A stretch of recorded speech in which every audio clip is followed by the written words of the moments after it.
llegado el momento, es el tiempo perfecto para juntos fomentar el buen vivir. Y la meta no es lejana si tenemos la confianza que la fe y la voluntad mueven montañas. Es la hora del cambio, tu energía es tu aliado y la mano que te ayuda a resurgir. Porque en este movimiento la humildad es el secreto y el motor para emprender el porvenir. Movimiento nacional por la esperanza. Toda meta es visible, toda meta se alcanza. Movimiento nacional por la esperanza. El futuro si es posible, no perdamos la confianza.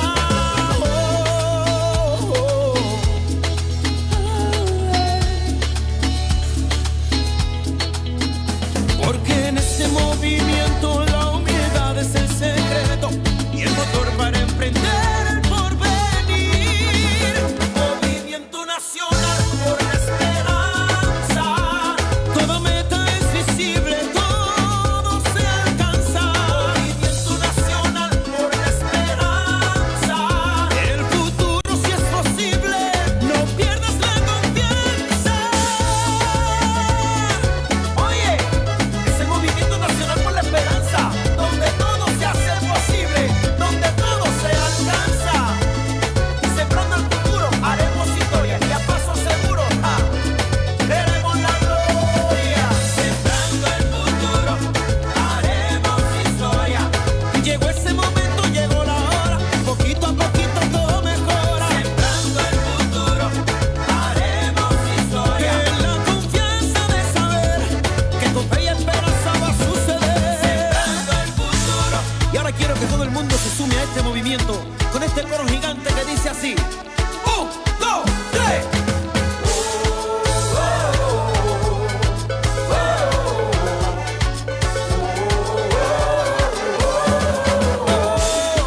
No, no, no, no, no, no, no, no.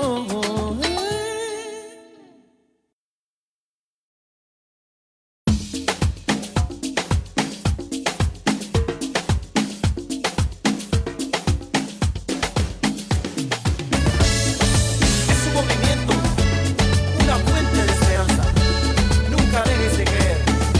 El que persevera alcanza.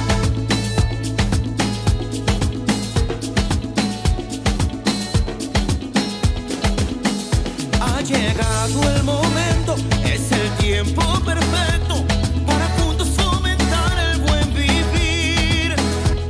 Y la meta no es lejana si tenemos la confianza que la fe y la voluntad mueven montañas. Es la hora del cambio, tu energía es tu aliado y la mano que te ayuda a resurgir. Porque en este movimiento la humildad es el secreto y el motor para emprender el porvenir.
llegado el momento, es el tiempo perfecto para juntos fomentar el buen vivir.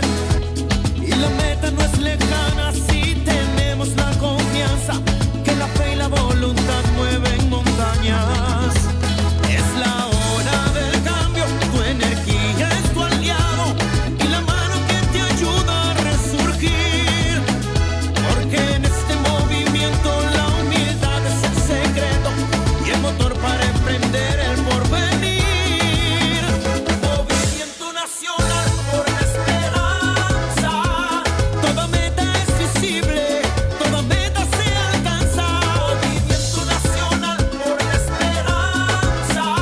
El futuro si es posible, no perdamos la confianza.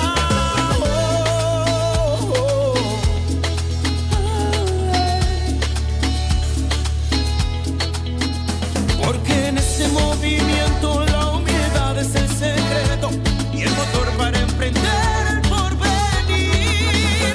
Movimiento nacional por la esperanza. Toda meta es visible, todo se alcanza. Movimiento nacional por la esperanza. El futuro si es posible, no pierdas la confianza. Oye, es el movimiento nacional por la esperanza, donde todo se hace posible, donde todo se alcanza. Sembrando el futuro, haremos historia y a paso seguro, veremos la gloria. Sembrando el futuro, haremos historia. Llegó ese momento, llegó la hora, poquito a poquito todo mejora. Sembrando el futuro, haremos historia. Que la confianza de saber que con fe y esperanza va a suceder. Sembrando el futuro. Y ahora quiero que todo el mundo se sume a este movimiento con este coro gigante que dice así: 1, 2, 3.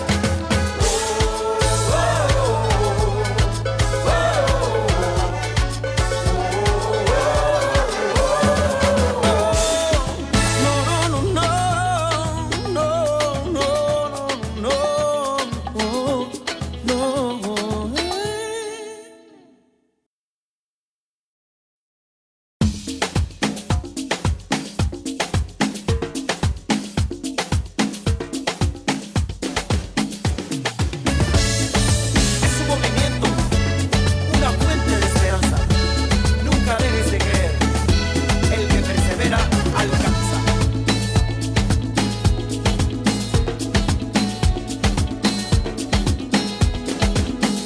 Ha llegado el momento, es el tiempo perfecto para juntos fomentar el buen vivir. Y la meta no es lejana si tenemos la confianza que la fe y la voluntad mueven montañas. Es la hora del cambio, tu energía es tu aliado y la mano que te ayuda a resurgir. Porque en este movimiento la humildad es el secreto y el motor para emprender el porvenir. Movimiento nacional por la esperanza. Toda meta es visible, toda meta se alcanza. Movimiento nacional por la esperanza. El futuro si es posible, no perdamos la confianza.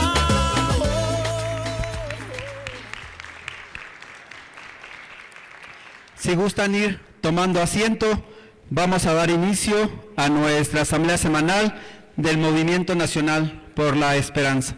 El día de hoy, 21 de abril, nos acompañan aquí en el presidium, desde Jalisco, nuestro compañero Salvador Zaragoza.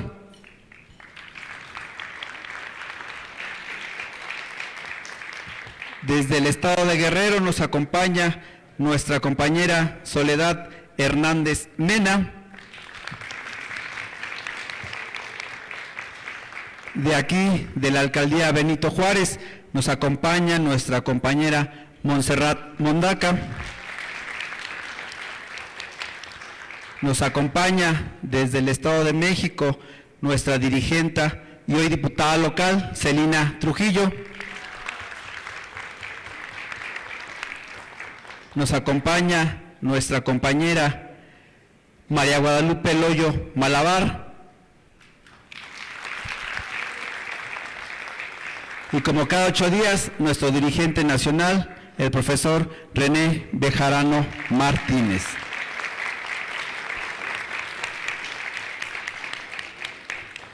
Antes de iniciar, seré yo quien tome la palabra. Les voy a leer un documento que lleva por título Postura del Gobierno de México sobre la campaña antiinmigrante. Durante la conferencia del pueblo de este 21 de abril, la presidenta Claudia Sheinbaum abordó el tema de la transmisión en televisión abierta y plataformas digitales mexicanas de una campaña publicitaria antiinmigrante del gobierno de Estados Unidos. No sé si ustedes ya la vieron, aparece mucho sobre todo en YouTube y últimamente también en televisión abierta en Televisa. Estos anuncios protagonizados por la secretaria de Seguridad Nacional de ese país, Kristi Noem, se han difundido en espacios de alta audiencia, con un claro contenido discriminatorio contra personas en situación de movilidad. La presidenta fue tajante: no estamos de acuerdo. En respuesta, anunció que su gobierno enviará una iniciativa al Congreso para reintegrar en la Ley Federal de Telecomunicaciones y Radiodifusión un artículo que fue eliminado en 2014, durante la administración de Enrique Peña Nieto. Dicho artículo prohibía que concesionarios y permisionarios de medios en México transmitieran propaganda política, ideológica o comercial de gobiernos extranjeros que pudiera influir en los asuntos internos del país.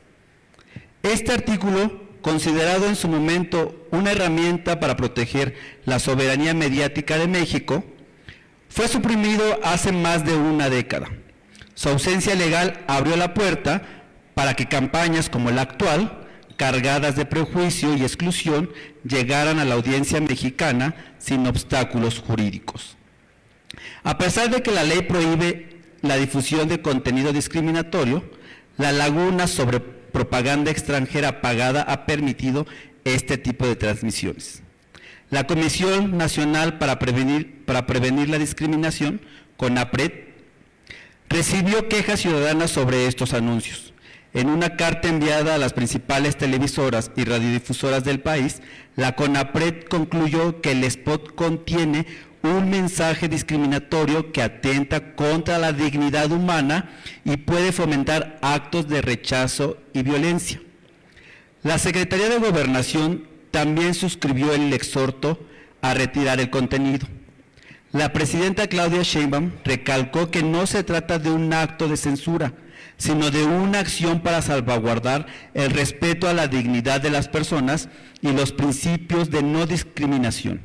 Enfatizó que, si bien los gobiernos extranjeros pueden comunicar sus políticas o promover su cultura, no deben pagar publicidad en medios mexicanos para difundir mensajes que atenten contra los derechos humanos.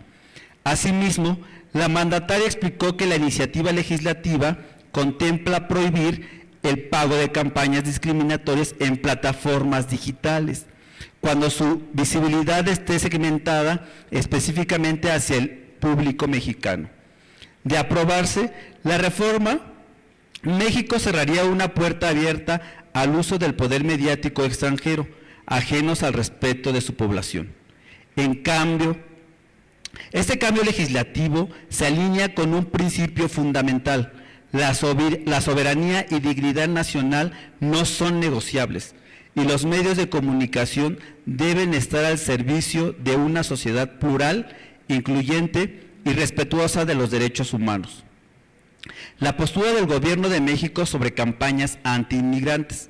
El contexto: la presidenta Claudia Sheinbaum criticó la transmisión en medios mexicanos de spots publicitarios pagados por el gobierno de Estados Unidos, que buscan disuadir la migración irregular. Estos mensajes, calificados como discriminatorios por CONAPRED, fueron difundidos en televisión, redes e incluso durante partidos de fútbol. El rechazo a la campaña. Sheinbaum señaló que los spots violan los artículos 2, 223 y 256 de la Ley Federal de Telecomunicaciones, que exigen respeto a los derechos humanos en la programación. El CONAPRED emitió un llamado a retirar los anuncios por contener mensajes que atentan contra la dignidad humana y fomentan violencia hacia migrantes. El vacío legal ha sido explotado, por lo que en el 2014 el artículo de la Ley de Telecomunicaciones prohibía transmitir propaganda política o ideológica de gobiernos extranjeros en México. Esto fue eliminado en el gobierno de Peña Nieto.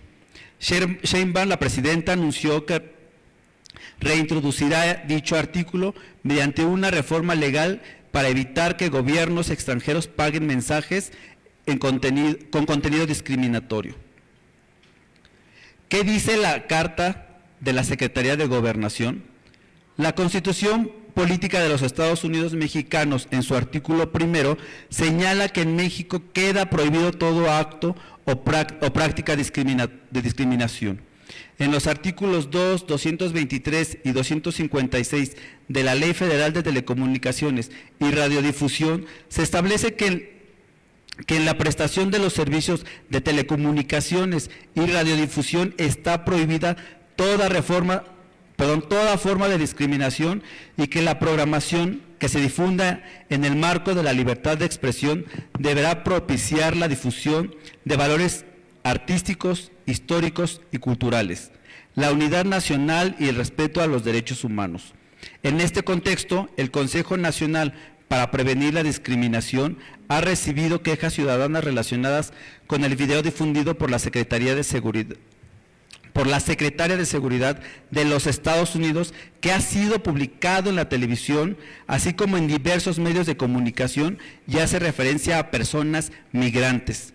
Del análisis, hemos encontrado que el spot contiene un mensaje discriminatorio que atenta contra la dignidad humana y que puede fomentar actos de rechazo, violencia hacia las personas en situación de movilidad.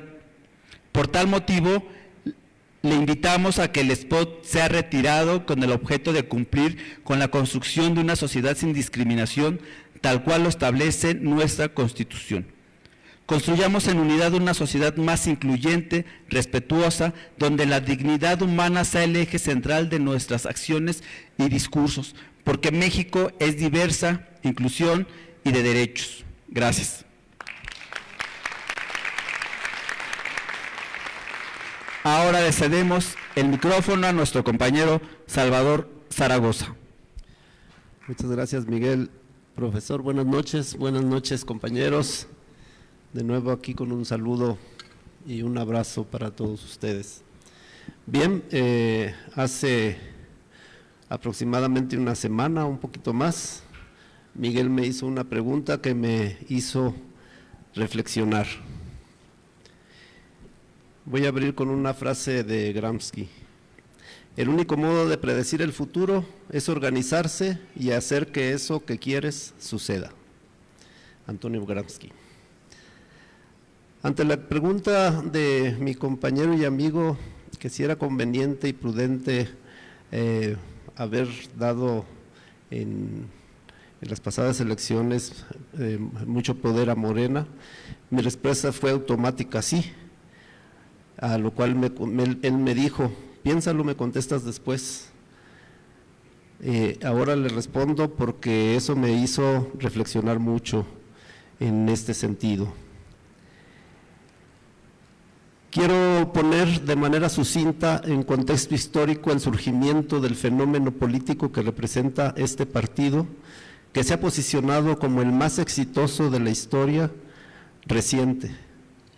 La mayoría de la clase política y militante, sobre todo los militantes jóvenes, que comenzaron a movilizarse aproximadamente del desafuero para acá, ignora las históricas luchas que dieron origen a la apertura democrática que el régimen priista tuvo que hacer en el gobierno de López Portillo hace casi 50 años.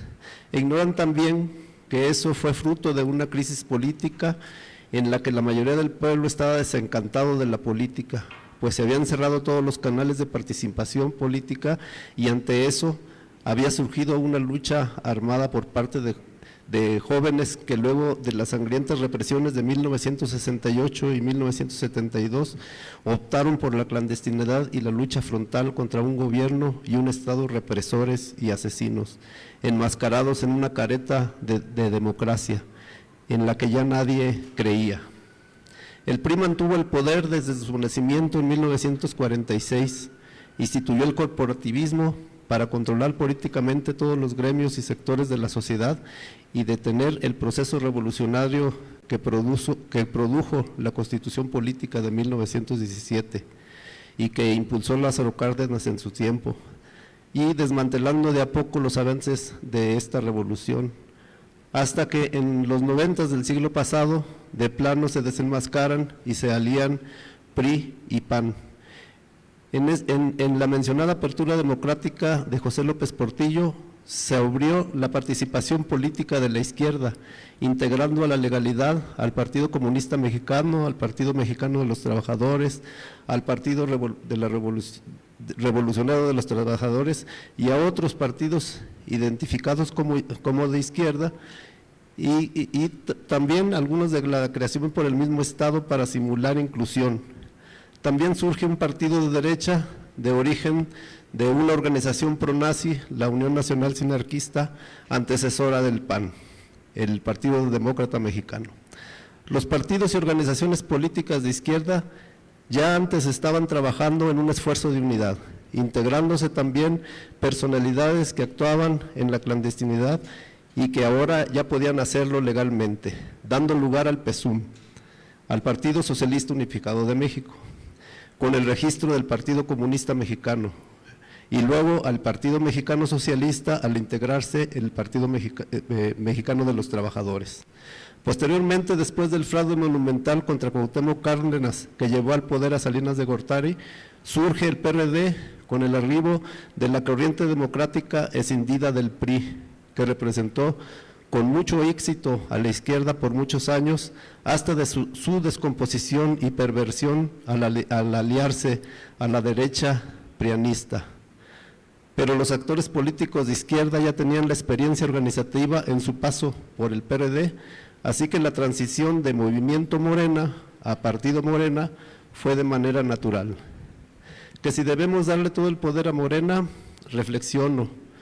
Por primera vez en la historia de la izquierda no está atomizada. Existe una corriente ideológica que ha logrado amalgamar todas las variantes que representan a la izquierda, desde la socialdemocracia, marxistas, socialistas y el extenso abanico de progresistas de los movimientos feministas, ecologistas y de la diversidad, entre otros, bajo el paraguas ideológico del humanismo mexicano, propuesto por el presidente Andrés Manuel López Obrador. No es darle todo el poder a Morena, es asumirnos como parte de ese poder, asumir nuestra ciudadanía, estar atentos de nuestros representantes populares que legislen a nuestro favor y a los gobernantes exigir que cumplan las políticas públicas que se han propuesto, que no simulen, asumir nuestra militancia e influir en la dirección del partido, mantener a raya a los oportunistas y colados, asumir el poder y ejercerlo como ciudadanos, como actores sociales, como activistas y como militantes. Por primera vez en la historia del país tenemos un instrumento político para ejercer el poder ciudadano. Tomémoslo, hagámoslo nuestro. ¿Cómo?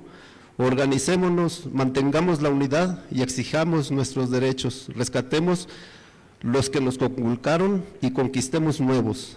Pasemos de la democracia representativa a la democracia participativa. Tomemos pues el poder en nuestras manos. Construyamos la revolución de las conciencias y la revolución de la cuarta transformación. La tarea inmediata en estos momentos es rescatar el Poder Judicial y seguir avanzando en esta revolución por la cuarta transformación. Muchas gracias. Muchas gracias, compañero Salvador Zaragoza, por compartirnos esta reflexión. Ahora le cedemos el micrófono a nuestra compañera Soledad Hernández Mena. Hola, buenas noches.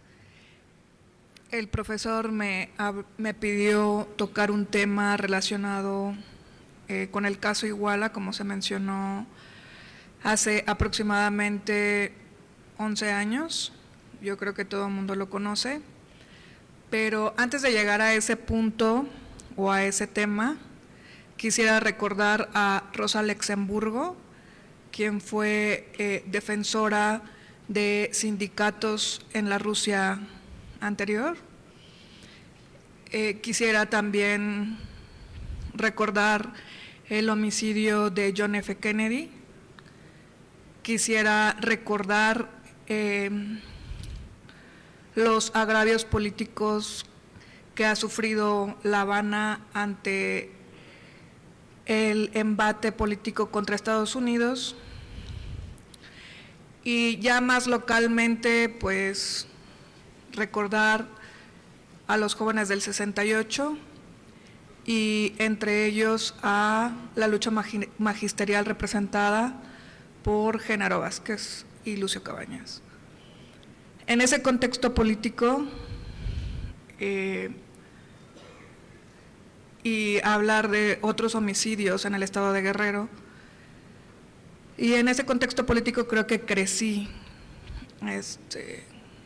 hablando de el terror que se sufre por ser parte de la defensa de los derechos humanos o la creación de un poder político. Lo difícil del caso Iguala es que siempre la oposición era en el PRI o estaba en el PRI y era difícil asumir que un alcalde del PRD en un partido político en el que siempre se trabajó, o al menos desde que yo nací, recuerdo que era la vida completa, pues, recorrer el estado, afiliar, tener el consejo estatal del partido. Se lograban algunas secretarías, entre ellas precisamente la de Derechos Humanos, la Secretaría General. Y pues desafortunadamente mi padre, Arturo Hernández Cardona, fue víctima del expresidente José Luis Abarca Velázquez, en un contexto como pues lo maneja también el compañero, en desacuerdos políticos donde no hay ideologías compartidas, porque quién iba a hablar mal de un gran empresario que vivía en Iguala y pues con el respaldo político de otras fuerzas políticas, de cómo se hizo del poder en ese momento o en ese año, en ese trienio. Pues el cabildo ya conformado por el presidente, síndicos y regidores, pues no tuvo como un recuerdo de admiración por parte de esa administración. Quienes representaron la Unidad Popular, que no solamente pues era una representación a nivel local, sino que era una representación a nivel estado. En ese momento, pues mi padre como dirigente fue desaparecido, torturado y ejecutado extrajudicialmente, aunque nunca se reconoció o se tipificó el delito como desaparición forzada y ejecución extrajudicial. Se logró una sentencia por 92 años de prisión para José Luis Abarca Velázquez. No fue fácil, fueron más de 11 años de pues prácticamente litigio. No solamente fue un litigio nacional, fue un litigio internacional interpuesto en la Comisión Interamericana de Derechos Humanos y representada por abogados de la Red Solidaria Década contra la Impunidad. Y pues recibimos respaldo político por parte del profesor René Bejarano y de la maestra Dolores Padierna en su momento, quien manifestó la atracción del caso por parte de la Fiscalía General de la República, anteriormente nombrada de otra forma,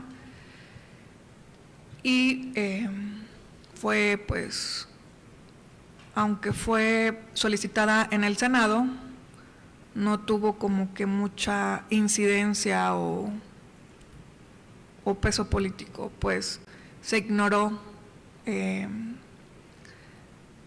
quitarle el fuero al presidente municipal.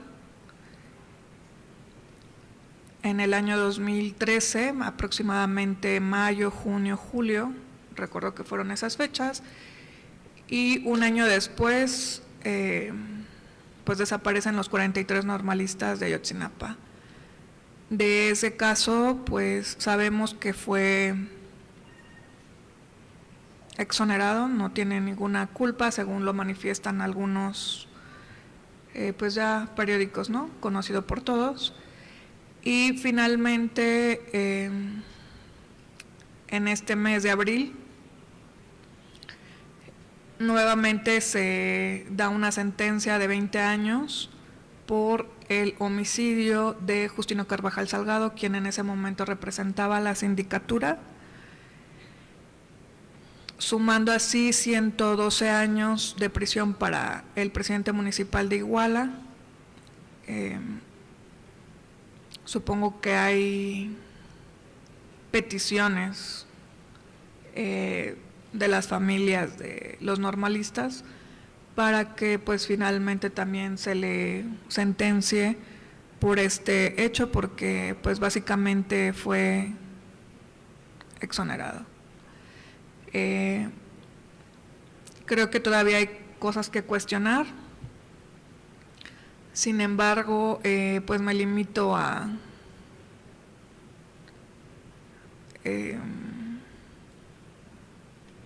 pues abrazar a las personas que tienen la calidad de sobrevivientes y no solamente considerados como parte de la Unidad Popular o la Unión Campesina Emiliano Zapata u otra organización, sino que considero que otros actores del cabildo, otros actores de la sociedad, otros actores pues han sobrevivido a quien actualmente está recluido en un penal de máxima seguridad, y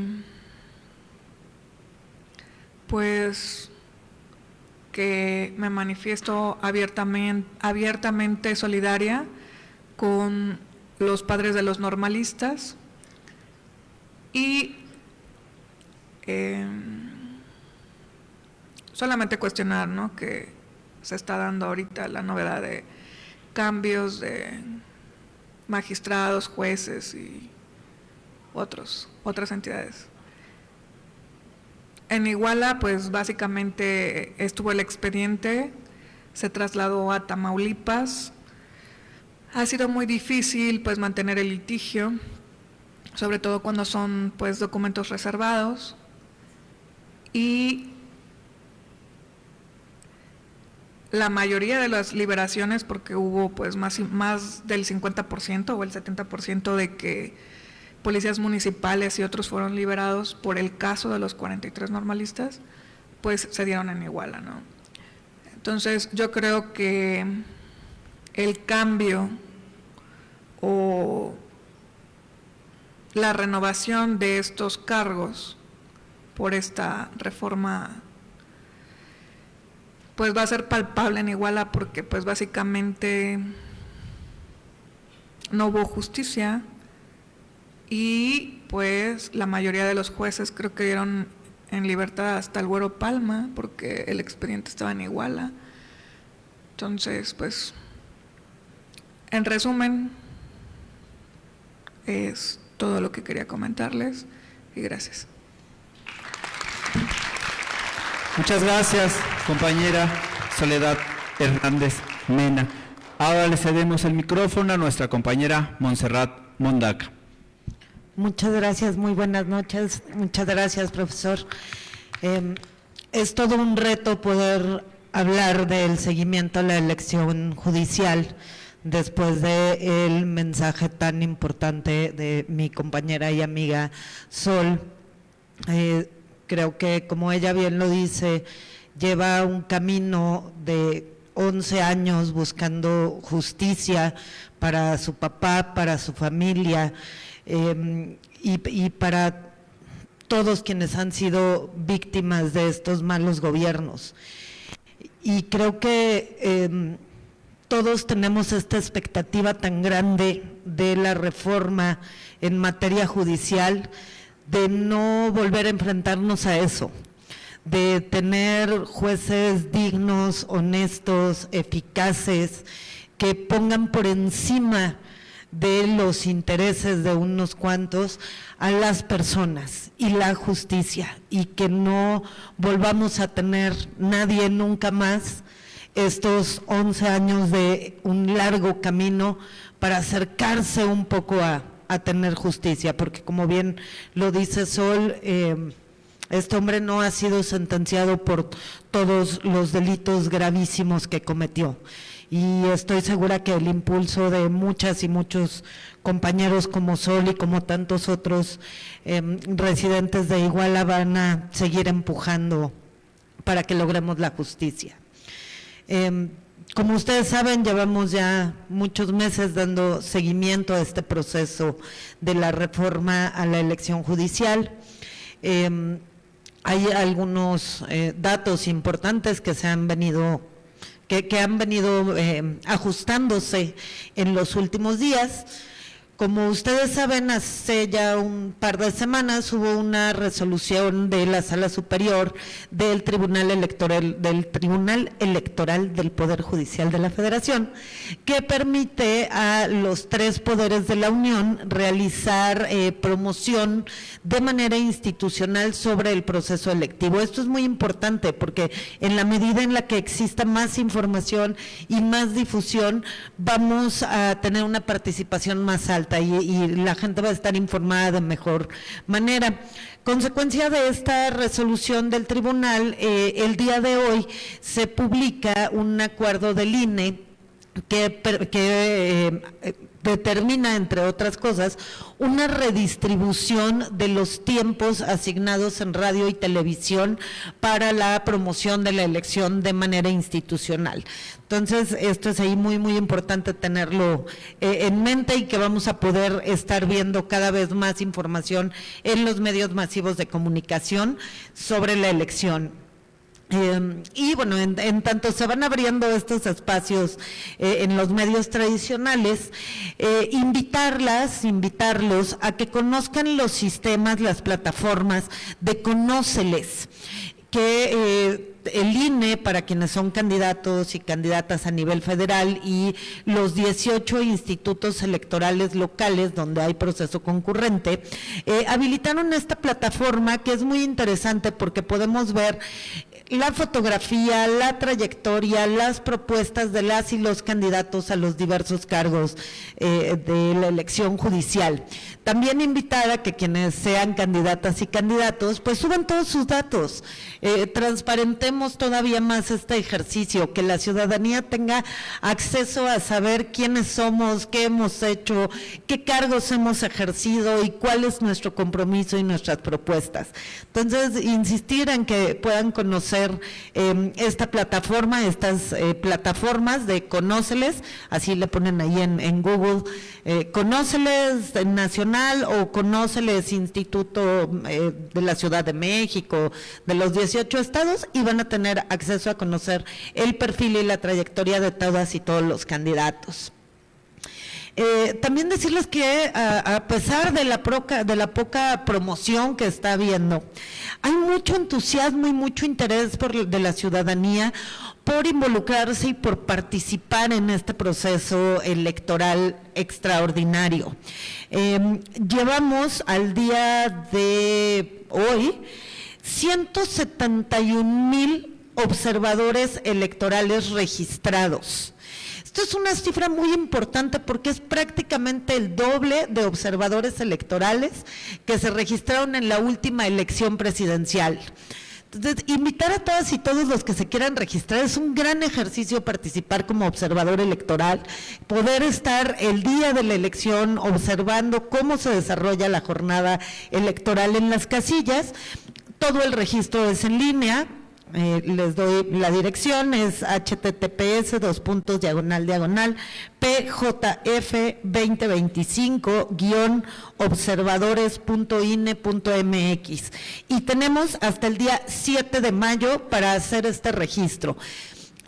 Obviamente hay algunos requisitos, no pueden ser candidatos que participen en el proceso de la elección judicial, no pueden haber sido dirigentes o candidatos de partidos políticos en los últimos 3 años, pero como ciudadanía es bien importante que nos formemos en la democracia y en estos procesos participativos. Y les digo, todo el registro es en línea, se da un pequeño taller que puede ser tomado de manera presencial o también en línea.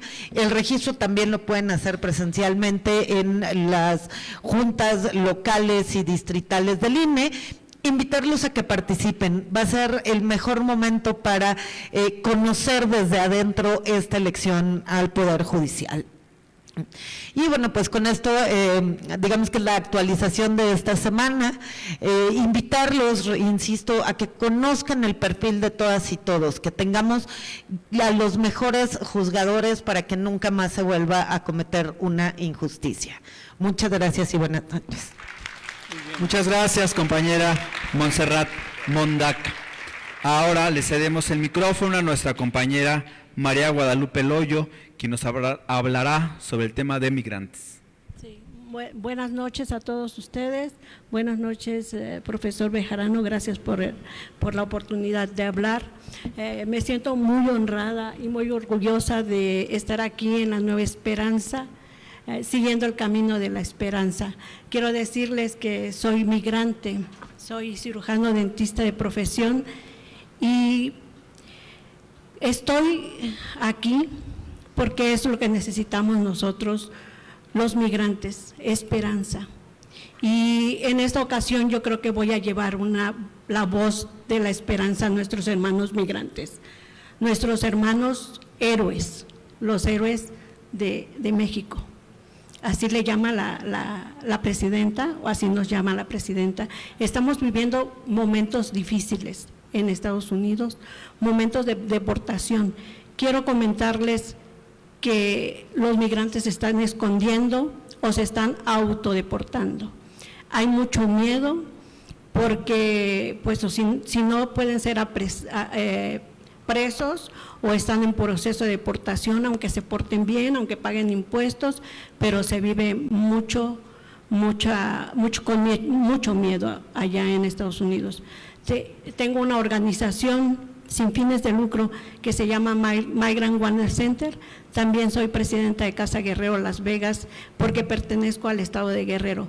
Nuestra misión ahora es, hemos hablado con varias universidades para que las personas o los migrantes que han sido deportados, como ellos hablan inglés, entonces para que les den la oportunidad de ser maestros de inglés o les den la oportunidad de trabajar dentro de las universidades. Hemos hablado con varias universidades de aquí de México. También vamos a nuestro equipo o nuestro grupo, vamos a las cárceles a donde están las personas que están condenadas a muerte y hemos mandado cartas al Vaticano. Nos ha contestado el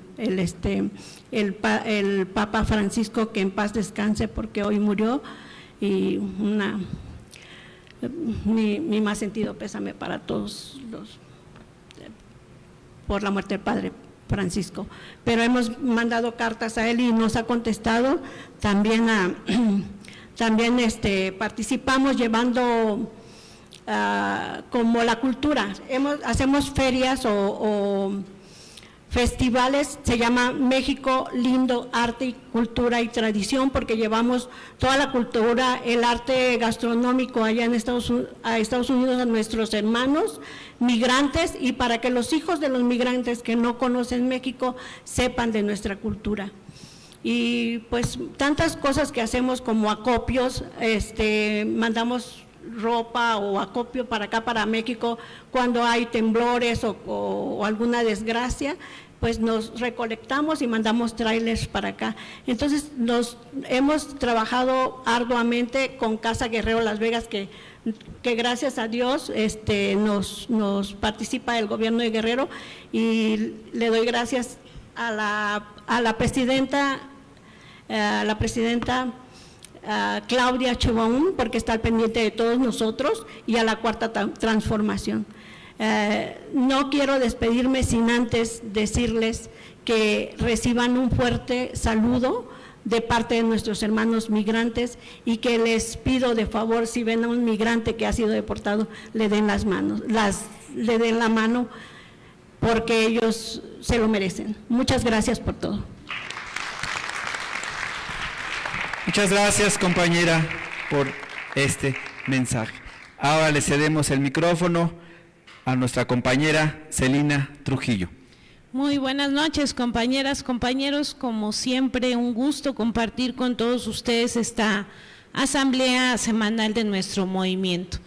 Como cada 8 días trato de asistir a la asamblea, hoy ya había tenido una pausa porque nos han estado convocando algunas acciones, actividades legislativas, pero hoy nos dimos la oportunidad de venir a informarles a esta asamblea pues las acciones que ha tenido el gobierno del Estado de México, encabezado por nuestra compañera la maestra Delfina Gómez, y las actividades que hacemos como Movimiento Nacional por la Esperanza.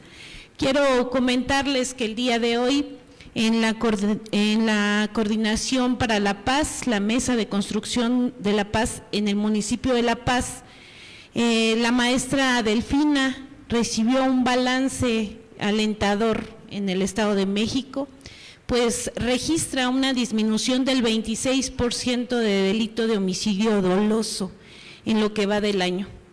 Comparado con el mismo periodo del 2024, esto es un resultado del trabajo conjunto de las 3 órdenes de gobierno, tanto de la doctora Claudia como de la gobernadora, y obviamente los municipios.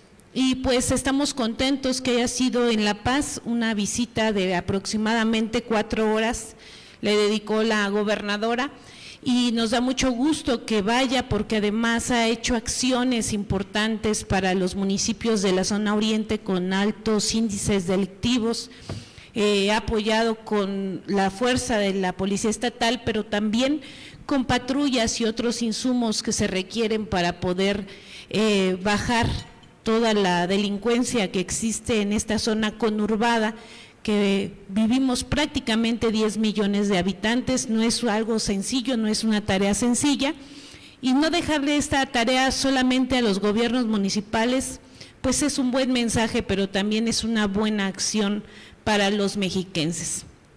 Quiero también decirles que se ha hecho un impulso a infraestructura y desarrollo social en el Estado de México. En los últimos meses, desde hace un año, se empezaron a planear acciones en cada uno de los municipios. A diferencia de otros gobiernos, hoy la maestra Delfina ha determinado que el presupuesto se aplique en todos los municipios, haciendo una obra de impacto, pero en todos los municipios. Antes solo se hacía en algunos, con algunos que tenían el mismo color, y ahora no es así. Y quiero comentarles que se han inaugurado grandes complejos deportivos, también lugares de recreación en algunos municipios, y nos da gusto, pero hoy, en esta semana, la gobernadora entregó un nuevo mercado municipal que se llama Benito Juárez en Chinconcuac. Ustedes saben que este municipio se dedica a los textiles y que hay muchísimos pues empresarios ahí trabajando. Hablamos de empresas pequeñas, familiares, que se desarrollan en el tema textil de Chinconcuac, y es muy importante porque hubo una inversión para ese mercado de poco más de 30 millones de pesos, y más de 2.300 metros cuadrados que ahora están a la disposición del público en general para ir a las compras. También esta obra pues beneficiará a más de 73,000 personas, pero en sentido estricto para construirlo se dio empleo a 1,700 personas y eso pues hace que la economía en estos municipios que pudiéramos ver pequeños hoy esté circulando de una manera importante todo este apoyo del gobierno de la maestra Delfina. También quiero decirles que se firmó un convenio de vivienda para el bienestar, se formalizó el programa de vivienda mediante un convenio con la SEDATU que permitirá construir 71,000 viviendas a bajo costo, garantizando el derecho a una vida digna para miles de familias. Como bien lo saben, el Infonavit hoy se constituyó de una manera diferente, se aprobó en la Cámara Federal que el Infonavit hoy no nada más fuera mediador, sino que ya fuera una empresa constructora de vivienda, porque existían muchísimos abusos en los otros gobiernos. Hacían viviendas que ofertaban en poco más de 800, 900 mil pesos, pero que eran construidos con 170 mil pesos. Casas que compartían las paredes, casas no mayor, su frente de 3,5 metros. En sentido estricto se llenó la zona oriente de estas viviendas y hoy la gente, las viviendas que compraron ya son inservibles, pero siguen pagando deudas a compañías de viviendas que les permitieron la construcción y además el Infonavit fue mediador de ese abuso a la ciudadanía, principalmente a los trabajadores formales de nuestro país, y hoy el Infonavit junto con la SEDATU y otras instancias como los gobiernos estatales están por construir 1 millón de viviendas y de ese 1 millón de viviendas 71,000 estarán en el Estado de México y se garantizarán los servicios, que es lo más importante. Antes se construían 300, 400,000, pero no se garantizaban los servicios y ahí era donde la calidad de vida de las personas bajaba en gran medida.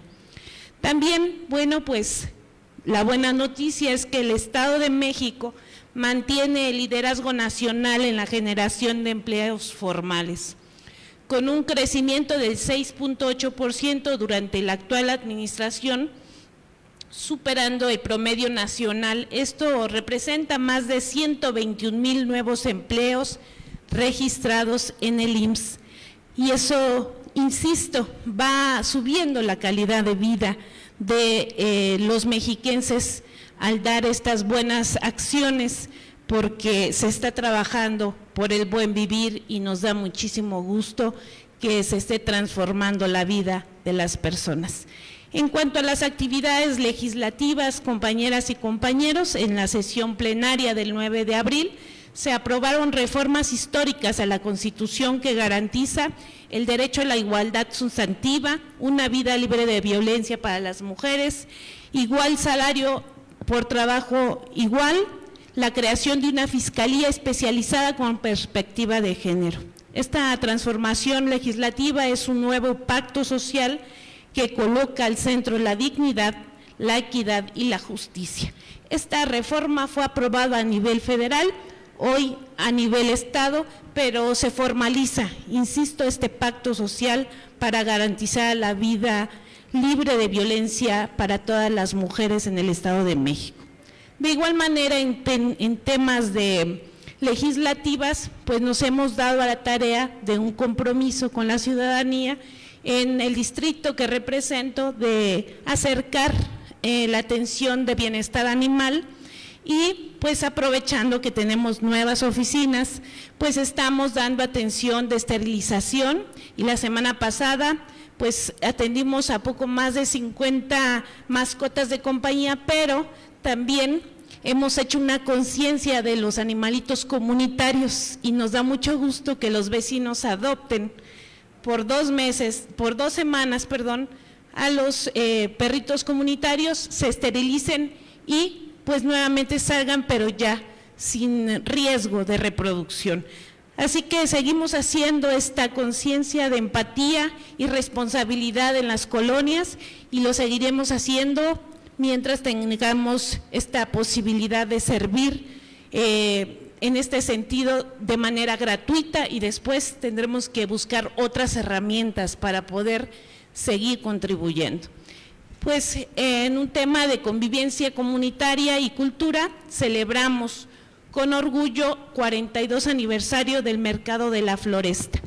Lo quiero comentar porque aquí a esta asamblea ha venido algunas personas de la mesa directiva de ese mercado, la compañera Idania, y pues nos ha involucrado en la vida del mercado y hacemos este reconocimiento a los locatarios de esta demarcación, de este mercado, porque llevan día a día la fortaleza económica de esta comunidad, y también a su vez seguimos haciendo un trabajo muy arduo en las colonias. Estamos llevando cine en tu colonia, que nos permite acercar la magia del cine, la alegría, las palomitas, la distracción para nuestras niñas y nuestros niños, y este fin de semana estuvimos en la colonia Emiliano Zapata.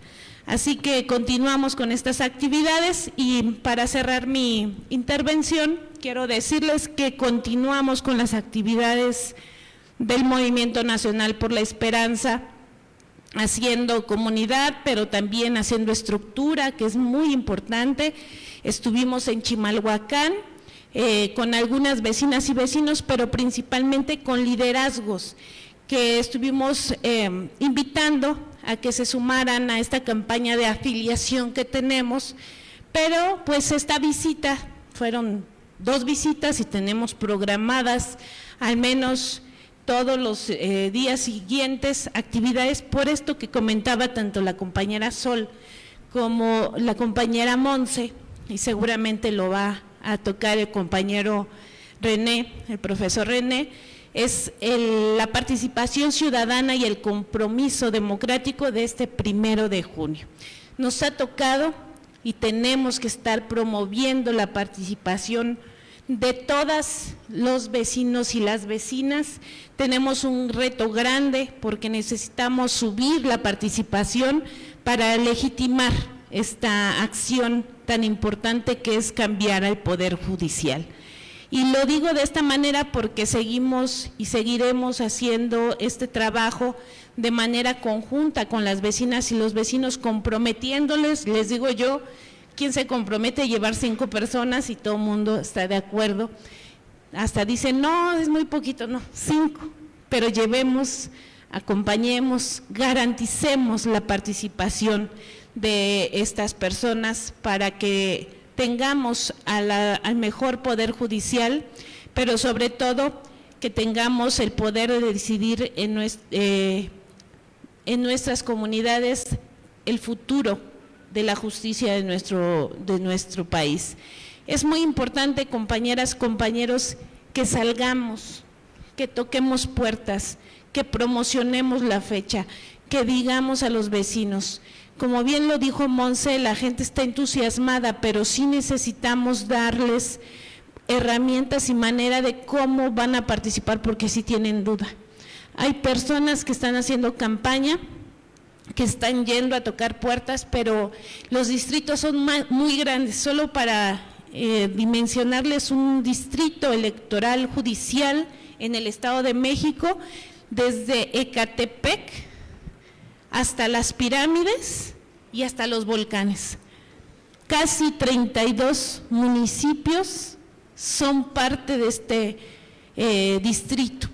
Es algo gigantesco, alarmante, porque los candidatos pueden ir todo el día si quieren hacer campaña, pero va a ser casi imposible que conozcan tanto sus propuestas como a las personas.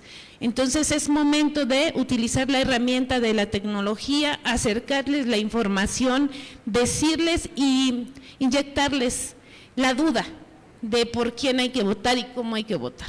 Es muy importante, compañeras y compañeros. Una servidora tendrá asambleas casi al diario y estamos haciendo recorrido, promoción, estamos haciendo todo lo que sabemos hacer para que la gente se entere de esta elección, porque justo me sumo a esta indignación de lo que ha sucedido con la familia de la compañera Sol, pero también de muchas injusticias que vive en la ciudadanía, y me da gusto que quienes son candidatos hoy estén escuchando al pueblo, sepan que existen muchas injusticias y si lo saben van a ser empáticos, y este es el verdadero objeto o objetivo que tiene el que ellos se acerquen y que sean democráticamente electos. Así que, pues, compañeras, compañeros, les agradezco su atención. Estaremos aquí en 8 días y me dará mucho gusto poder compartir otras muy buenas noticias para todos ustedes. Muchas gracias, compañera Celina Trujillo. Ahora le cedemos el micrófono a nuestro dirigente nacional, al profesor René Bejarano Martínez. Gracias, Miguel. Buenas noches, compañeras, compañeros. Muchas gracias a todas y a todos los asistentes a esta asamblea semanal del Movimiento Nacional por la Esperanza, correspondiente al lunes 21 de abril del año 2025. Gracias a las compañeras y compañeros integrantes de esta mesa del Presidium, a Salvador, a Sol, a Monse, Celina, la compañera de Las Vegas. Como lo que sucede en Las Vegas se queda en Las Vegas, la compañera Guadalupe, a Miguel y a todas y a todos ustedes. Hay varios temas que comentar el día de hoy. El primero se refiere a el relevo en el Instituto Nacional de Migración, que se anunció será el 1 de mayo. La presidenta de la República informó que el exgobernador de Puebla, Sergio Salomón Céspedes, asumirá la titularidad del Instituto Nacional de Migración a partir del 1 de mayo, en sustitución de Francisco Garduño, quien se mantuvo en el cargo debido a su relación con Estados Unidos en este periodo de transición, informó la presidenta Claudia Sheinbaum.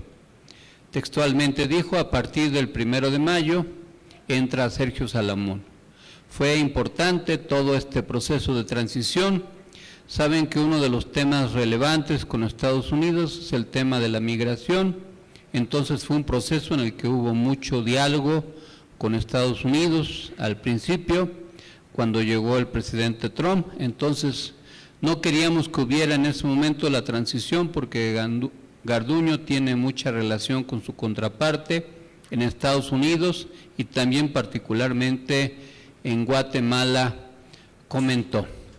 Yo quiero comentar acerca de este tema, que hay espacios, áreas del gobierno en cualquier nivel que son críticas y que, por desgracia, cuando sucede algún acontecimiento indeseado, no siempre se actúa con objetividad y a veces se busca lo que se conoce ahora en esta época de celebraciones religiosas como el chivo expiatorio. Se busca que alguien asuma una responsabilidad y se olvida los aportes o los logros o los compromisos que hizo durante su desempeño. El área de migración en México históricamente ha sido un área muy conflictiva, llena de corrupción, de tráfico de personas, de abusos de diverso tipo, y también en momentos críticos, pues por la presión que se vive sobre todo en Centroamérica y el Caribe, pues se convirtió en un problema social mayúsculo, porque además la política migratoria de Estados Unidos, al permitir las solicitudes de derecho de asilo, pues incentivó de una manera u otra la expectativa de muchas personas que con riesgos terribles, sufriendo múltiples abusos, se aventuraron a veces desde países tan lejanos como Ecuador, Bolivia, a llegar hasta la frontera norte y tratar de cruzar. Y hay espacios de gobierno que son muy delicados, en donde con frecuencia se requiere alguien que tenga, además de honestidad, eficiencia, oficio político. Y fue el caso del compañero Francisco Garduño, que pues desempeñó con eficiencia, con lealtad, con honestidad, y sigue desempeñando esa función. Sin embargo, hubo un incidente en Ciudad Juárez, en donde un grupo de migrantes, para tratar de liberarse, incendiaron ellos mismos las colchonetas del lugar en donde estaban detenidos. Algunos vigilantes, policías del municipio y de migración, pues se les hizo fácil escapar por el humo y el riesgo. No encontraron las llaves y dejaron que murieran asfixiados un grupo significativo. Y se desencadenó, como era obvio, una condena a este hecho, y se generaron pues muchos editoriales y se ubicó todo este tema en el licenciado Garduño. Garduño ha sido un militante de la izquierda, desde fundador de la corriente democrática en el 88, y acompañó al ingeniero Cárdenas en muchas tareas. Fue el abogado que presentó las cajas de el financiamiento indebido de la campaña de Roberto Madrazo, especialista electoral, fue director de gobierno, subsecretario de gobierno, secretario de transporte. Muy probablemente pudo haber sido secretario de seguridad por sus aptitudes, pero el gobierno de Fox lo vetó cuando él iba a ser nombrado por el licenciado López Obrador. Acuérdense que en esos años la responsabilidad del nombramiento del secretario de Seguridad de la Ciudad de México recaía en el presidente de la República, no era una facultad del jefe de gobierno. El jefe de gobierno proponía, pero quien nombraba era el secretario, el presidente. Y vetaron a Garduño, por eso él no pudo ser, entró en su lugar Marcelo Ebrard, que luego sufrió también algunas consecuencias vinculadas al linchamiento, recordarán, en Tláhuac, de unas personas. Cuando se presentó el hecho allá en Ciudad Juárez, pues hubo una desmesura de la acusación y una doble vara para medir hechos similares. Voy a poner un ejemplo. En Segalmex hubo un fraude mayúsculo de proporciones significativas, en donde se desfalcaron miles de millones de pesos.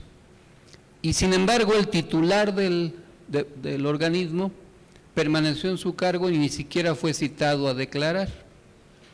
Y sin embargo, Francisco Garduño, que estaba a miles de kilómetros de distancia, pues fue imputado por este hecho lamentable en Ciudad Juárez.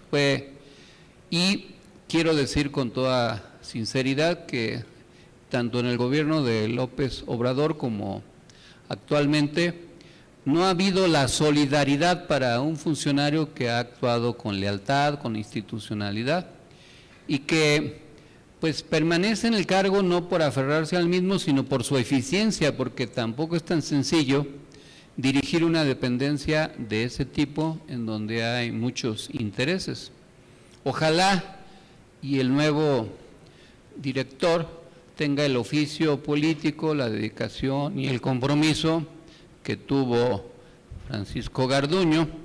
Me preocupa que entre los funcionarios que se han mencionado que entren al Instituto de Migración, se menciona a Gilberto Higuera Bernal.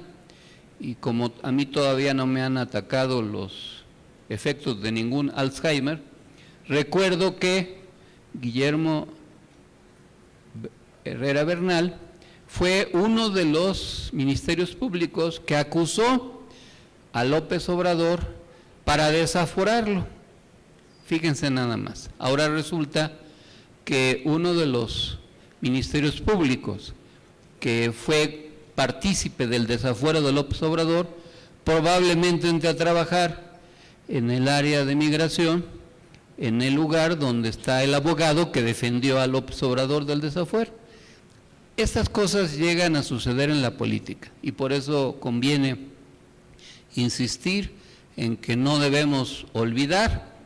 Yo entiendo de política, sé que es necesario un relevo, pero también las personas no son objetos y a las personas se les debe de reconocer su aporte, su trabajo, y por eso pues yo le mando un abrazo y un reconocimiento a mi amigo y compañero, el licenciado Francisco Garduño Yáñez, por su desempeño eficiente institucional al frente del Instituto Nacional de Migración, más allá de los linchamientos mediáticos que luego hay en algunos medios. Me llama la atención que uno de los medios que más lo ataca es el Universal, y que es uno de los periódicos que ha sido mencionado en el juicio contra Genaro García Luna por haber sido sobornado ese periódico cuando Raimundo Rivapalacio era su director, por parte de Genaro García Luna para lavarle la cara.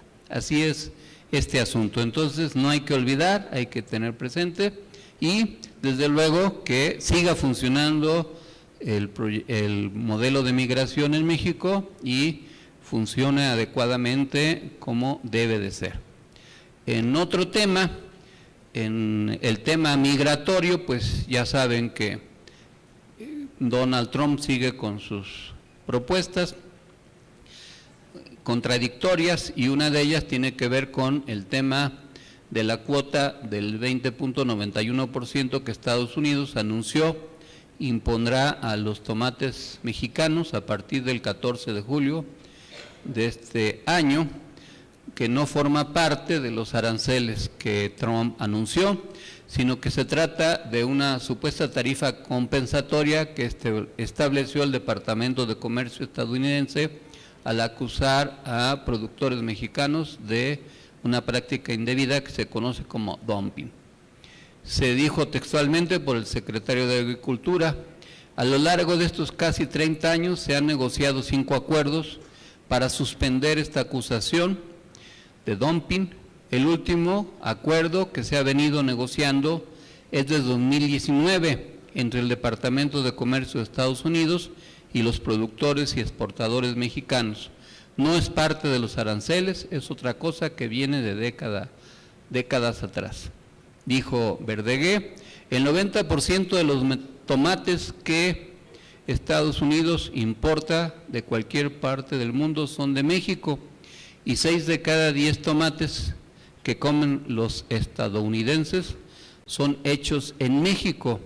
Sus tomates van a ser más caros, sus ensaladas, su catsup no nos pueden sustituir porque no es que haya un montón de otros países que producen esta cantidad excelente de tomates en su precio excelente.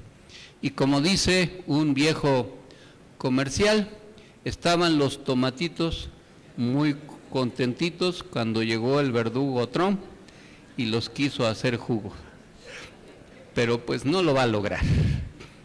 Finalmente se va a tener que llegar a un acuerdo. Y en ese tenor, también la presidenta Claudia Sheinbaum reveló que en la llamada que tuvo el pasado 17 de abril con su homólogo de Estados Unidos, Trump, hablaron sobre el tema de los aranceles al acero y aluminio y en el sector automotriz, rubros en los que impuso una tarifa del 25% y dijo que aunque no llegaron a ningún acuerdo, sí pudo plantearle sus argumentos. Dijo la presidenta: estamos platicando sobre el tema de los aranceles en acero y aluminio y en automotriz. No llegamos a un acuerdo, pero sí planteamos argumentos. En el caso de acero y aluminio, le dije, nosotros somos deficitarios, es decir, Estados Unidos exporta más acero y aluminio a México que lo que México exporta a Estados Unidos, y nuestro planteamiento es igual que en los otros casos, que los que entran por el Tratado de Libre Comercio sean cero aranceles y que se discuta lo que está fuera del Tratado de Libre Comercio, que es legal, porque es parte de un reglamento o cláusula de la Organización Mundial de Comercio que se llama Nación Más Favorecida, que no tiene esta revisión de las reglas de origen. Este tema, como el del tomate y otros, serán parte de los debates próximos que habrá en la relación bilateral. Vamos a estar atentos al impacto que está teniendo la política de presión, chantajes, amenazas del gobierno de Trump, que se le está revirtiendo, pues ha tenido efectos en la caída de su mercado de valores, de una de las empresas que más cotizaban y que son partes de sus patrocinadores. Además de que pues la economía china pues está reaccionando de una manera muy inteligente y se está haciendo evidente el tamaño de la potencia económica china, y eso pues tendrá efectos en el mercado internacional. En fin, ya veremos. En lo que se refiere a las relaciones con Ecuador, nuestra presidenta Claudia Sheinbaum advirtió que México no reanudará las relaciones diplomáticas con Ecuador mientras Daniel Noboa siga siendo el presidente, y dijo que su triunfo en la segunda vuelta electoral fue muy dudoso, pues incluso la OEA señaló algunas inconsistencias.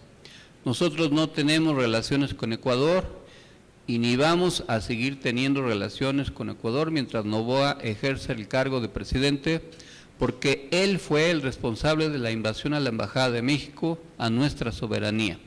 Entonces las relaciones no van a reanudarse, no se van a reanudar porque él es el responsable de esa invasión, y como ya se dijo, fue muy dudoso su triunfo. Y el gobierno de Noboa está siguiendo una política mediática que ha sido desmentida, pues para hacer una labor de distracción del fraude del que ha sido acusado, difundió un supuesto informe del área de inteligencia del gobierno ecuatoriano, o sea, del mismo gobierno, sobre un posible atentado contra el mandatario Noboa, tras su reelección, según se dijo en ese comunicado, a manos de sicarios mexicanos. La Secretaría de Relaciones Exteriores dio una respuesta negando esto, y además no señala el gobierno de Noboa de dónde venía tal información. Se trata de maniobras distraccionistas, mediáticas, para que no se discuta el problema de fondo que tiene que ver con la dudosa competencia electoral y las acusaciones de fraude que se hicieron en aquel país. Además de que pues no se puede negar lo que ya hemos dicho antes, que hubo muchas irregularidades, que la mitad del país estaba en estado de sitio, que desde la presidencia se utilizó todo el aparato de Estado para promover la elección, y ahora se han estado haciendo listas negras amenazantes para pretender criminalizar a los principales líderes de la oposición, entre otras cosas. Y se está siguiendo un modelo autoritario y antidemocrático que pues tiene como ejemplos al carcelero Bukele de El Salvador, al excéntrico y fuera de sí Milei en Argentina, y ahora a Noboa en Ecuador. Y todo esto la derecha pues ve hacia otro lado. Trump se reeligió y supuestamente es democrático, y ahora amenaza con volverse a reelegir modificando la Constitución. Noboa se reeligió a pesar de que tenía limitaciones para hacerlo, y desde luego Bukele se reeligió a pesar de la Constitución en El Salvador lo prohibía. Y todos, entre ellos la derecha, son demócratas. Pero el expresidente López Obrador, que ni siquiera planteó su posible reelección, que además él mismo dijo que no se iba a reelegir y que se retiró de la vida política, él es cuestionado por actitudes antidemocráticas, lo cual es una doble moral que no se sostiene. En otro tema, la presidenta señaló que el reconocimiento que hizo la revista Time a la presidenta al incluirla en la lista de una de las 100 personas más influyentes del mundo en el año 2025 es un reconocimiento al pueblo de México. Eso es muy importante. Y, como ya se ha dicho, la presidenta hizo un pronunciamiento hoy en la mañana por la lamentable muerte del Papa Francisco, que es una pérdida dolorosa, y reconoció que el Papa latinoamericano de origen argentino, pues fue un humanista y un hombre que estuvo cerca del más humilde y de los pobres. Quiero concluir esta intervención del día de hoy haciendo una reflexión acerca del tema de la elección judicial, por lo que dijo la compañera Montserrat, de la intervención que hizo la compañera Sol, del recuento que hizo Salvador, y de ubicar el contexto en el que estamos por otros acontecimientos que en el transcurso de la semana hubo. México, como cualquier país, puede ser comparado, como para expresarlo didácticamente, como un organismo, como si fuera un organismo vivo. Y cualquier organismo vivo, como el cuerpo humano, enfrenta enfermedades, amenazas, riesgos, y es muy importante preservar la salud del organismo, en este caso de nuestro país, preservar los valores que nos permiten una vida digna y asegurar que los problemas que como seres humanos tenemos se combatan con una vida sana, y también cuando alguna enfermedad nos ataca, pues también tener la capacidad de combatirla con los instrumentos que la medicina o la ciencia pone a nuestro alcance. México es un país que ha venido sufriendo algún deterioro en ciertos niveles de su tejido social, y ese deterioro se ha visto en algunos aspectos de la cultura, de la convivencia, de la impartición de justicia, de la seguridad y, desde luego, de las adicciones, entre otras cosas. Nuestro país, por producto de las políticas económicas que lo depredaron, fue contaminándose de una serie de actitudes, de conductas que, en lugar de restaurar el tejido social, lo fueron degradando cada vez más. Una de ellas, pues, es el egoísmo individualista y el combate a la cultura comunitaria, el deterioro de los valores morales, de los valores educativos, de los principios, el culto al consumismo, al éxito a costa de lo que sea, al bienestar económico, a la apuesta para tener una economía personal, aun cuando favorable, aun cuando no haya sido obtenida por medios lícitos. Estos asuntos, acompañados con el incremento del consumo de drogas y otras adicciones, pues fueron generando un deterioro de la vida familiar, de la vida comunitaria, de la vida social, en muy diversos lugares del país. Y como un cáncer, se fue extendiendo esto y luego fue contaminando a las instituciones encargadas de combatir el cáncer, combatir la injusticia, la desigualdad, la violencia, y por eso fue avanzando pues la narcopolítica y el necroestado.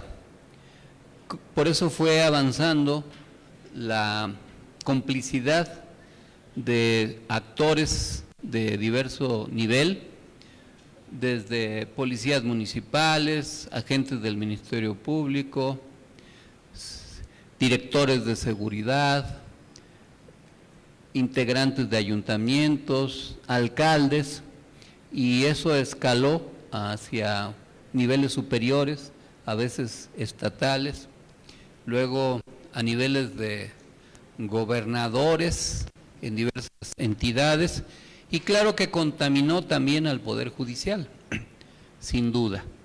Y todo eso, pues, generó también un incremento significativo de los feminicidios, de la violencia, de la desaparición forzada de personas, de las ejecuciones extrajudiciales y otros muchos graves problemas de la sociedad. Y alarmantemente, los grupos de poder fácticos vinculados a la actividad delincuencial empezaron a ganar base social. Ahí donde el Estado perdió, o el poder estatal perdió su presencia y se generó un vacío, ahí donde la educación dejó de cumplir su función, ahí donde la familia se desintegró y donde los valores se trastocaron, empezaron a ser reivindicados valores diferentes, contrarios a los de la convivencia. Y no estamos hablando de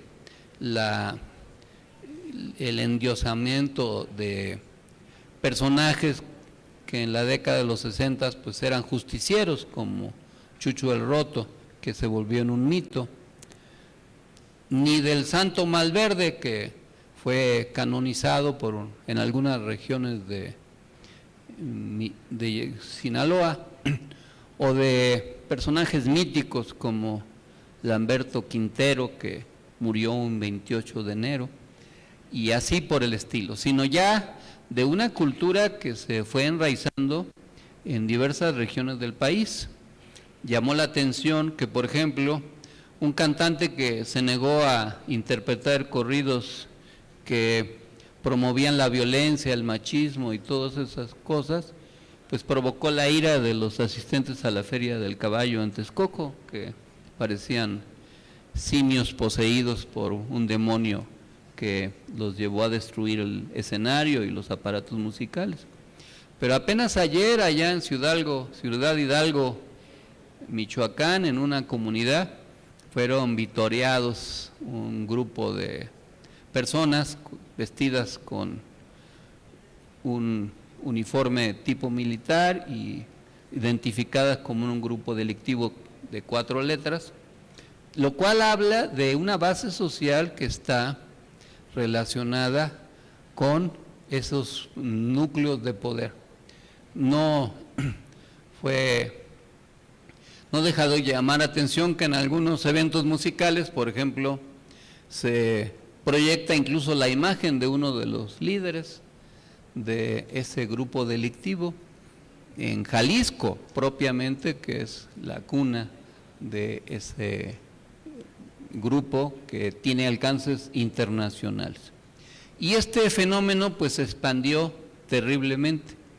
La Cuarta Transformación ha buscado recomponer el tejido social, de ahí la importancia de las políticas públicas, de las becas para que los niños y los jóvenes no abandonen las escuelas, de la construcción y puesta en funcionamiento de más y mejores planteles educativos, de la elevación de los salarios de los maestros, de la basificación de los mismos, de los programas de apoyo social que directa o indirectamente benefician a la familia, de la creación de fuentes de empleo, etcétera, etcétera, toda la política social, pero también pues el saneamiento de las instituciones, la cultura de paz, las mesas que se han venido desarrollando, la depuración de los cuerpos policíacos y ahora del Poder Judicial. No es algo desligado, no es un asunto desligado de todo lo anterior, porque todos sabemos que una parte del Poder Judicial pues estaba o se convirtió en una fuente de enriquecimiento vinculado a libertades o beneficios hacia grupos delincuenciales de cuello blanco, etcétera, que pues se presume favorecen a algunos jueces, togados, ministros que pues venden la justicia al mejor postor. Y estamos hablando de la Suprema Corte, en donde hay litigios como el de TV Azteca, que lleva años sin resolverse por no pagarlos, para no pagar impuestos. Cualquiera que tenga de ustedes una propiedad, un coche de modelo reciente, pues tiene que pagar la tenencia. Y si no paga la tenencia, pues no le hacen la verificación. Y ya. ¿Qué va a hacer? Pues paga la tenencia. Si tiene un inmueble, así sea un inmueble muy modesto y lo quiere vender, ¿qué tiene que hacer? Pagar el impuesto predial. Pero hay magnates que no pagaban sus impuestos y protegidos por el Poder Judicial. Pero también hay muchos ejemplos de personas que estaban detenidas o fueron detenidas y luego fueron sospechosamente liberados por alguna inconsistencia. Incluso a veces se sospecha que a propósito el Ministerio Público fue omiso en alguna diligencia, no fundamentó bien alguna acusación, casi como para que el juez encontrara el resquicio y dejara libre a algún personaje, ya sea delincuente de cuello blanco o un grupo de un sector delictivo vinculado a la delincuencia organizada. Pero hablar en abstracto es a veces poco didáctico, por eso, aprovechando la intervención de la compañera Sol, voy a tratar de ordenar la narrativa de esa historia que la vivimos juntos y que tiene que ver justo con este fenómeno que les estoy explicando.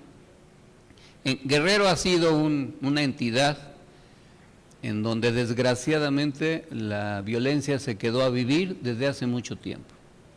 Y también desgraciadamente ha sido una entidad en donde grupos delictivos funcionan, se descomponen, se rehacen, surgen nuevos, etcétera, y también en donde muchos de esos grupos tienen nexos con dirigentes políticos y sociales, funcionarios, diputados, incluso personajes encargados de la impartición de justicia o de la seguridad pública.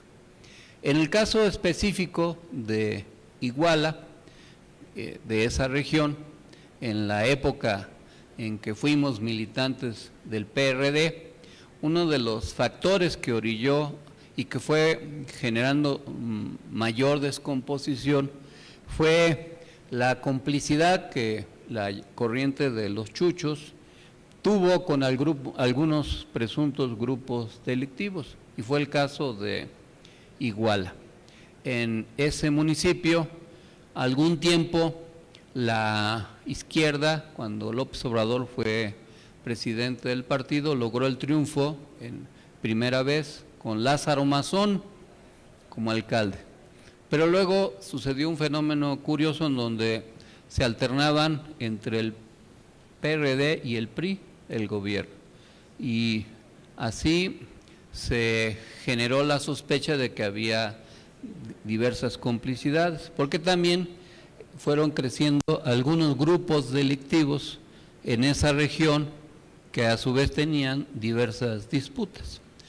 En un periodo electoral, cuando se estaban discutiendo las candidaturas, desde la dirección del PRD nos opusimos, porque yo era integrante del Comité Ejecutivo Nacional del PRD, a una posible candidatura del expresidente José Luis Abarca, por los señalamientos que se hicieron concretos de diversos líderes que nos hicieron llegar de presuntas complicidades con grupos delictivos.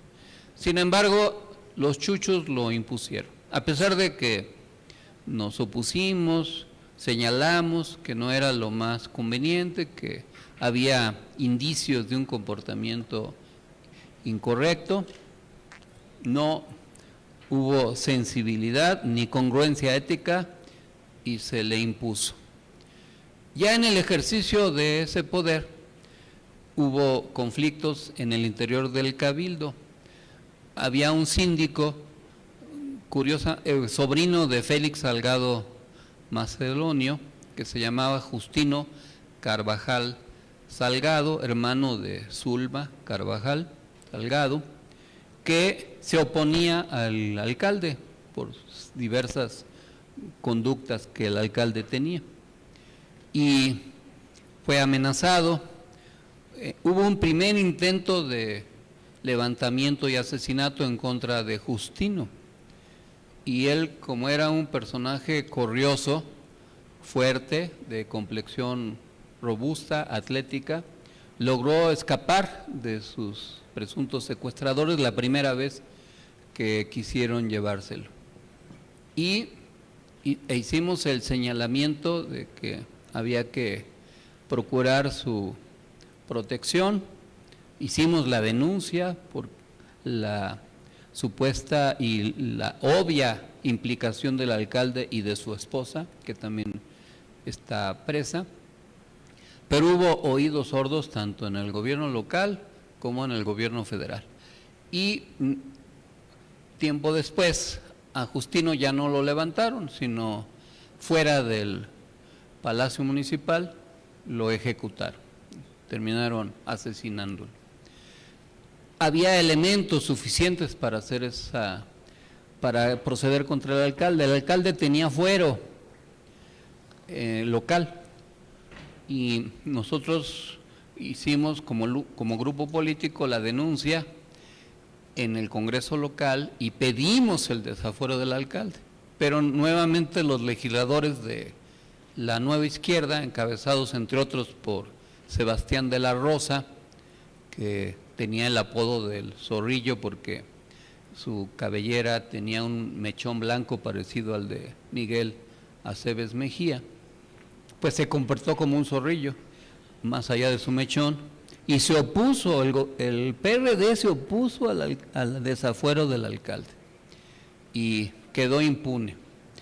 Y claro, como gozaba de la impunidad, después cometieron otra acción delictiva más fuerte, entre otras muchas, que fue atacar a los líderes del grupo político social que encabezaba nuestro compañero de la corriente en la que militábamos, que se llamaba Arturo Hernández Cardona, el papá de Soledad Hernández Mena. Y él y su grupo hicieron un mitin pidiendo fertilizantes, y en una de las casetas, él y otros 5 o 6, no recuerdo bien el número, más líderes más fueron levantados. Quiso la casualidad que yo tuviera un evento en Acapulco justo ese fin de semana. Hablé con el gobernador interino que estaba y hablamos con otros personajes para pedir por su vida, porque obviamente estábamos preocupados. Y desafortunadamente Arturo fue ejecutado junto con otros 2 compañeros, pero los captores estaban tan drogados que no pudieron evitar que otros 3 compañeros se fugaran.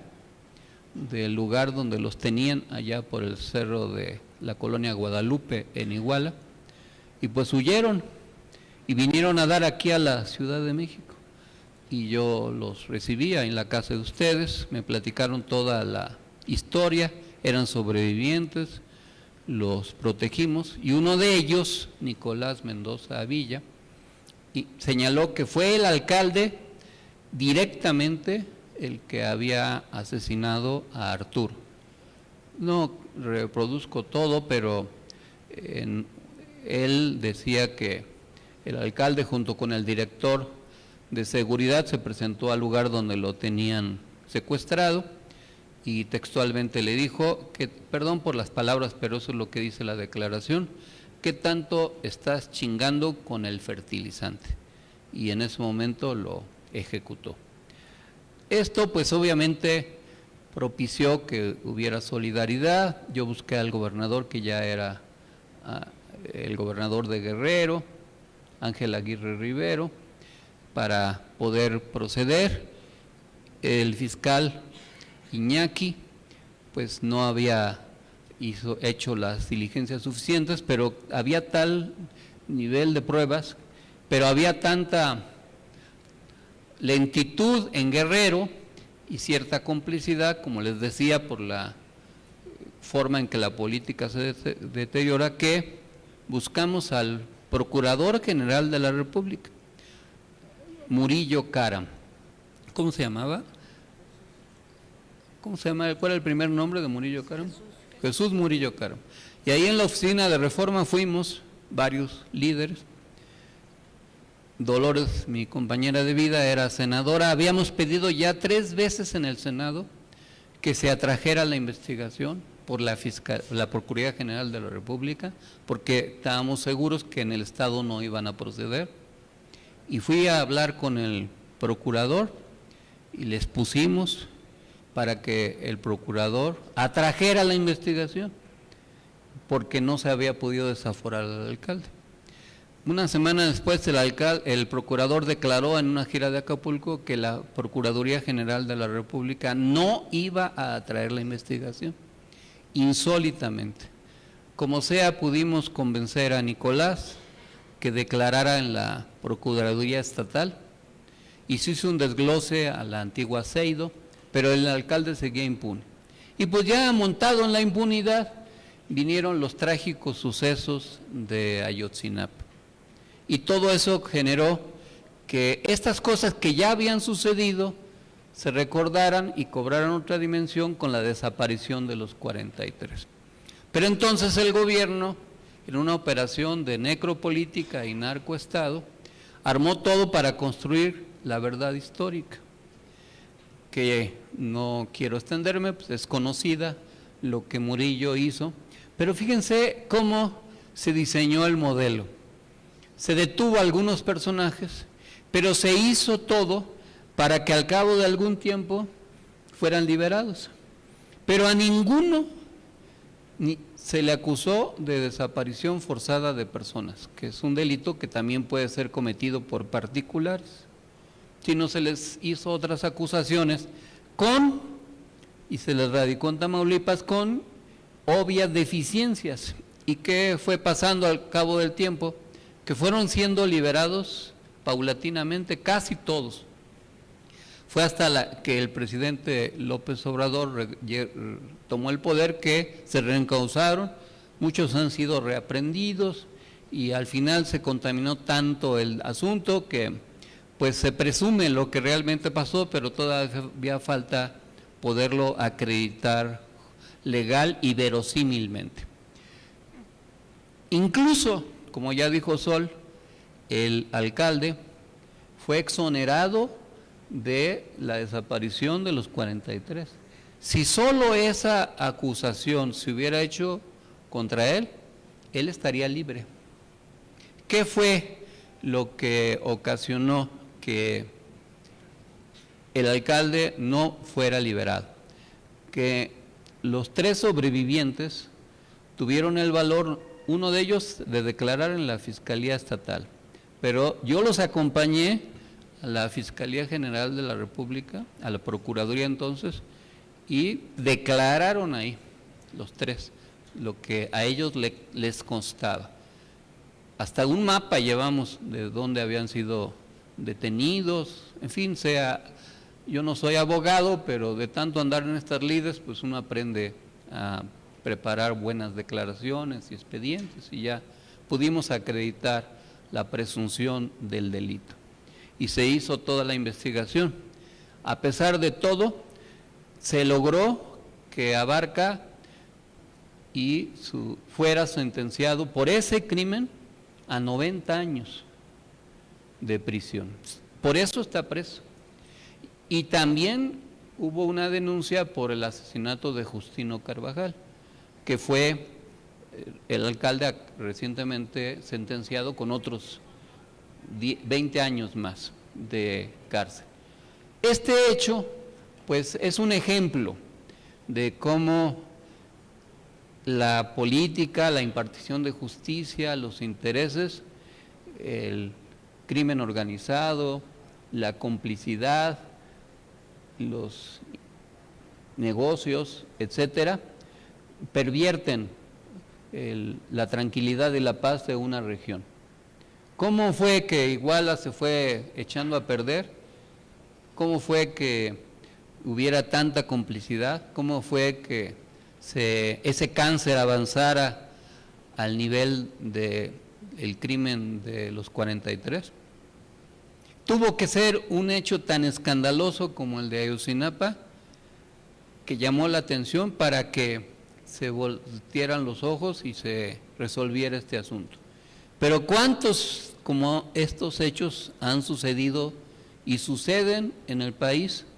¿Y cómo es que necesitamos continuar?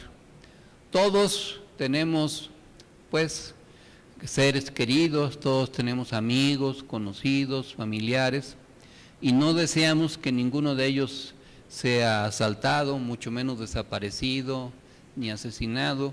Nadie de nosotros, ni de nuestros seres queridos, quiere ser extorsionado, ni vivir en la zozobra, ni tener un trauma grave por algún crimen terrible que nos afecte, como muchos que quedaron marcados, como Sol, que pues me tocó conocer toda la historia y estar cerca de ella y acompañarla, pero como Sol hay muchos más seres en México que sufren las consecuencias de una descomposición del tejido social, de las estructuras de impartición y procuración de justicia y de complicidades inconfesables de diverso nivel.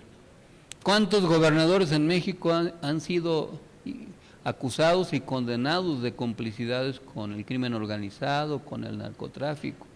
¿Cuántos funcionarios que debieran estar procurando por el bienestar de la gente se volvieron cómplices de todo eso? Y tiene que ver con lo que les decía, con la ambición desmedida de riqueza, con los valores trastocados y muchas cosas que necesitamos recuperar. Por eso es que en esta coyuntura debemos ver el tema de la renovación del Poder Judicial no solo como un mecanismo para quitar a unos y poner otros. Sí está bien que legítimamente haya aspirantes que deseen ocupar un cargo de juez, del nivel que sea, de magistrado, de ministro, de integrantes del Tribunal de Disciplina, etcétera. Pero lo importante es que aprovechemos la oportunidad para una recomposición positiva del Poder Judicial que sirva para continuar saneando la vida, la política, la sociedad. Los buenos funcionarios, los buenos servidores públicos son como los glóbulos blancos del organismo, son los que combaten las infecciones, las bacterias, los virus que nos ataquen, son como parte del sistema inmunológico que tenemos en nuestro cuerpo. Así debe ser, pero imagínense que los glóbulos blancos encargados de combatir las infecciones la promuevan, pues el cuerpo se infecta más. Y eso es lo que le ha pasado al país y por eso necesitamos esta regeneración de la vida nacional. Pero para lograrla nos tenemos que organizar. No basta querer algo, sino hay que organizarse. Y ahora en tiempos de Semana Santa voy a recordar una anécdota que le oí comentar a Andrés Manuel López Obrador. No es una infidencia, es un chiste que él contaba, pero que fue real, en donde el ex obispo de Cuernavaca, don Sergio Méndez Arceo, platicaba una anécdota en donde llegaba un campesino a rogarle al santo que le hiciera el milagro de resolverle problemas económicos, abusos de que era víctima. Y el devoto campesino pues llegaba al santo de su devoción a pedirle el milagro. Y el obispo decía que él se ponía detrás del santo, y disculpen la palabra, pero así textualmente decía el obispo Méndez Arceo, atrás del santo, sin que el campesino lo viera: organízate, pendejo, para que el campesino reaccionara y llegara al milagro. Pues para ganar esta elección hay que organizarse. Yo no les digo como el obispo Sergio Méndez Arceo, pero sí hay que organizarse. Y les voy a poner un ejemplo de cómo puede ser, y pidiéndole a Celina que no sea tan modesta, sino que hagamos el operativo 10 por 10. Hay 61 distritos federales judiciales, 61, el país se dividió en 61, en donde va a haber votación. En 17 entidades no va a haber votación local, en 18 va a haber votación local, en otras no, en 14 no.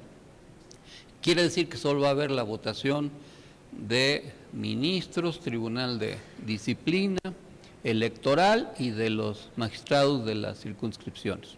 Pero en otras sí hay, de jueces de diverso tipo, etcétera. Bueno, si hay 61 distritos, y sin exagerar, cada candidato logra 100 promotores, 100, no es ninguna proeza así exagerada, que aquí algunos de los que, o en el país, algunos de los que quieren ser jueces, ministros, consigan en su distrito 100 promotores. ¿Es una exageración? Pues no, ¿verdad? ¿O sí? No.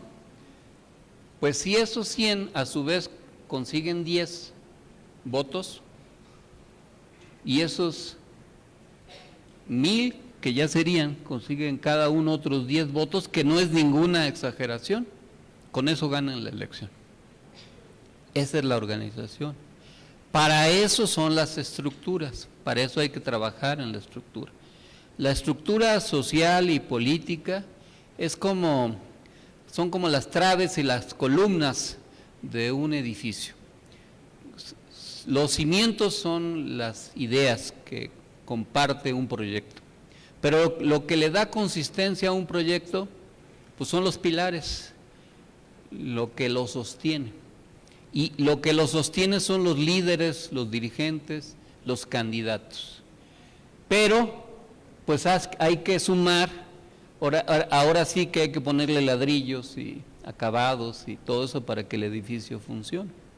Pues entonces, si ustedes son candidatos o candidatas, pues consíganse 10 promotores de su más entera confianza, voluntarios, no les tienen que pagar, porque si les pagan luego se echan a perder también. 10, si tienen amigos, conocidos, familiares, compañeros de causa, si tienen un esposo y está con ustedes, no pueden tener 2 esposos, así es que con uno que les ayude, pues bien. Y junten 10, y que esos 10 consigan otros 10.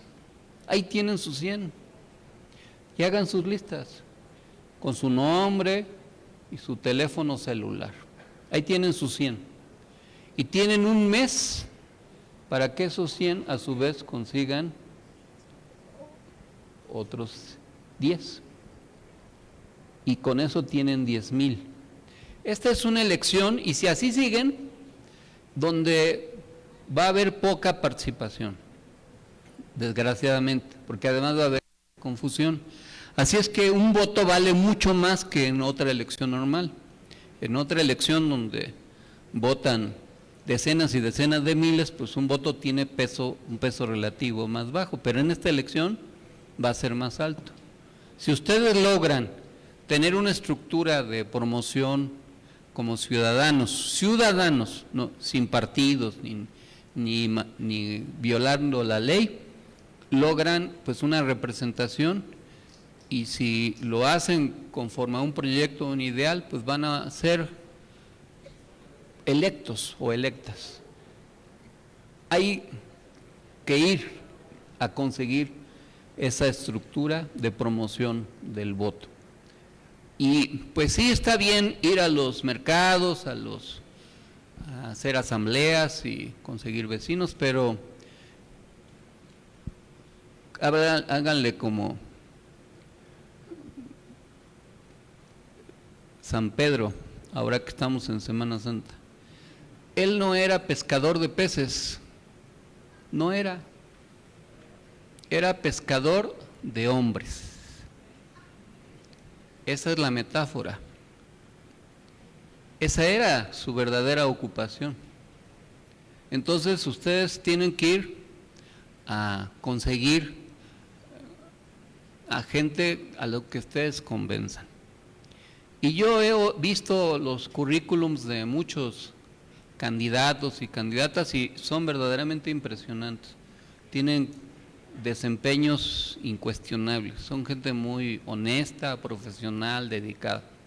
Pero ahora hay que ir con la gente.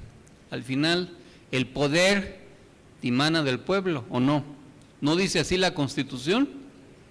El poder dimana del pueblo y se instituye en su beneficio.